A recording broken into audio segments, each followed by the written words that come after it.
Une meilleure prise en compte des compétences locales et régionales concernant les sujets de défense et de protection de nos territoires, par exemple sur le plan des attaques cyber, de la radicalisation ou toute autre ingérence étrangère. Cet avis a été voté en séance plénière à Bruxelles les 10 et 11 décembre dernier par le Comité européen des régions. Christophe Rouillon, maire de Coulennes, en est l'un des vice-présidents en charge des questions économiques. Notre volonté, c'est que les collectivités locales soient vraiment associées par les États à cette lutte pour notre souveraineté, pour nos valeurs. Chacun à sa place, bien entendu. Le travail des services de renseignement restera du domaine de l'État, celui également de la police judiciaire. Mais nous pouvons également être sur le terrain des bons relais pour protéger l'Union européenne dans un monde où aujourd'hui on voit qu'on est face à des dictatures.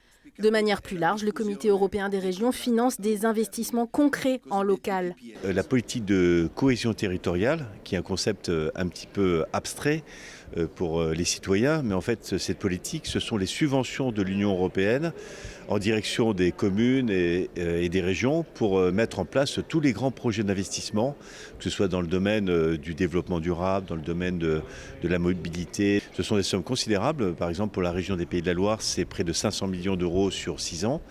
Pour Le Mans Métropole, c'est 10 millions et pour la ville de Coulennes, c'est 1 million d'euros.